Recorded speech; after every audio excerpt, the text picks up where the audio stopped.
Hello, can you hear me? Microphone check 1 2 1 2. Hello, and welcome to Atomic Movie Reviews Film Society. I am your host, Atomicon Rex. Here we discuss films that have a narrative background in aliens, ghosts, robots, and monsters. So without further ado, let's just jump into it. All right, so I got a new one for you guys. It wasn't a movie. It was what did me and Spacey see? Gen V. It's a TV show. It's a spinoff from The Boys. I found it on Prime. I'm not sure where else you could find it, but I found it on Prime. Hold on, sorry, let me adjust this. Okay, sorry about that. Yeah, I found it on Prime. I'm not sure where else you might be able to find it, but that's where I found it. Okay, so let me get my notes here. Spoils are in effect. I don't really know how to talk about a movie without spoiling it. So, spoils are in effect. So, just giving you guys a heads up. All right. So, what are some of the plot and narrative prediction of the film? I didn't have any going in. I knew it was a boys spinoff, and okay, so I kind of figured that they would take an X Men route, being that they're younger teenagers, and so like the original Boys TV show is based off the Justice League. And so as I'm watching it, I'm like, oh, it would be nice and cool if they had like an X Men version of it, and that's kind of what Gen V is. It's, oh no, I didn't even think about that. It's a play on Generation X, but it's Generation V, as in V for Vought, which is the company that made the serum that gave him those superpowers. I didn't think about that. I just made that conclusion. Genre. What genre was it? I'm just gonna put it in the fantasy, um, comic book. Yeah, I think comic book is a genre now. I think we could safely say that the comic book genre is a real thing. So we're gonna put it in the comic book genre. Cinematography. It's just a live action TV show. Original work. So it's a spin-off show. I don't know if it's a comic book. I should have did my research. I don't know if it's a comic book. But I know The Boys, which that the show is based off, is a comic book that I got adapted to a TV series. And this show is dark. It's like a dark comedy. Like, it's not really serious. It's kind of funny, but it's just dark. it's a dark comedy. Set design. It's practical effects mixed with CGI. Nothing mind blowing. I mean, just basic CGI. TV tropes and plot conventions that I noticed in the film. It basically, where's my notes here? It basically touches on like teenage social issues. Like, I'll give you a couple examples. Like the main star, Maria Mavo, something like that. She has some sort of control over blood, but in order to access the blood, like, she has to cut herself, right? So like, she's a cutter, right? And then another girl, to access her power, she's like anorexic or has bulimia, whatever that thing is, that eating disorder is.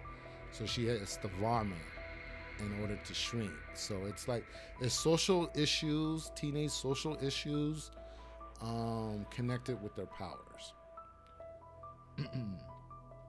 So that was kind of a new twist on the whole comic book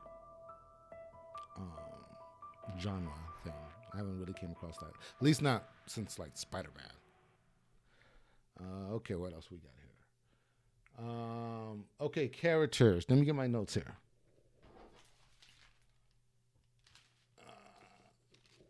Okay, so the characters, we have our main star, who was Marie Moreau, and she basically has homokinetic abilities. She can control people's blood, or she can control blood.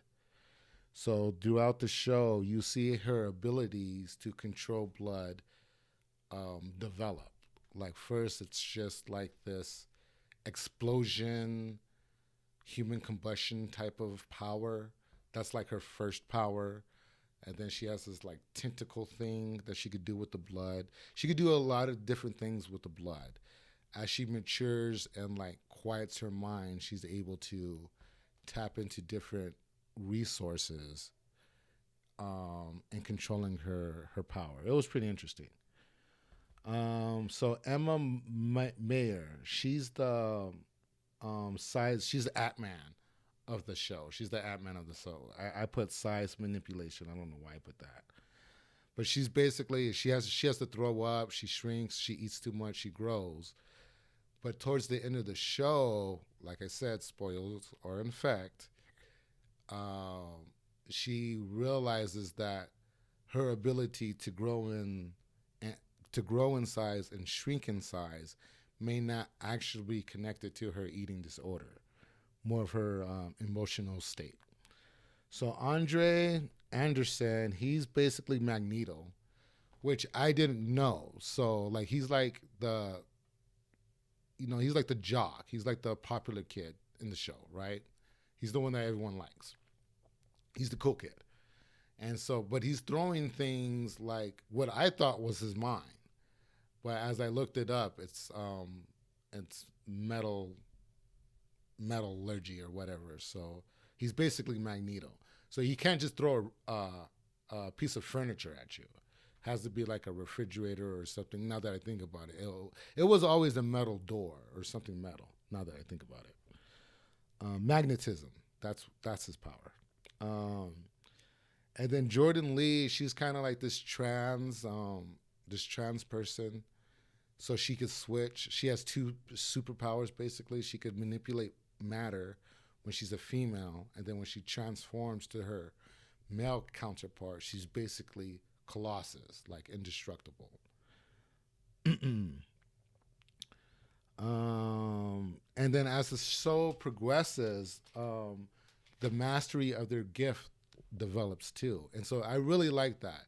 It wasn't just the same generic power through the entire show. Like it was muscle. Like their powers gained strength and dimension as the show went on. I did like that. Okay, what's another? Okay, moving on. Oh, let's talk about the villain. The villain was basically, I forgot her name. I didn't write her name down. She was basically Professor X. She can control your mind by touching you, and she had the whole belief that soups were superior to everybody and all of that. So, like towards the end, like the shit hits the fan, and it was really, really, really good. It was really good. Basically, the location is basically set at a college campus where they're all competing to become the next soup. Kind of like this TikTok-ish social media thing that they got going on. I don't know. I'm not sure how I felt about that. That was kind of weird. What was the cultural impact of the movie? Did it break any new ground? No, I don't think so. It's just your basic run-of-the-mill superhero movie. I mean, it was a good spin-off, very adult-oriented, but no new ground. Rating system. I streamed it on Prime. I do recommend you watching this. It was actually pretty good. It was a solid TV show. Like it's dark and it's extremely violent. It's a boys spinoff, so if you've seen the boys, you kind of know what to expect from this one. But it's a solid movie. So summary recommendations. Gen V. It's a fantasy. Well, it's a superhero comic book TV shows I found on Prime. It's a spinoff of the boys. It kind of taps into the whole X-Men mutant mythos. That's what they're like. The boys were talking about the Justice League, and this one's talking about the X-Men. Solid on streaming. I do recommend it. And that's pretty much it. I'm just gonna phone this one in. Tom O'Connor Rex out. Talk to you later.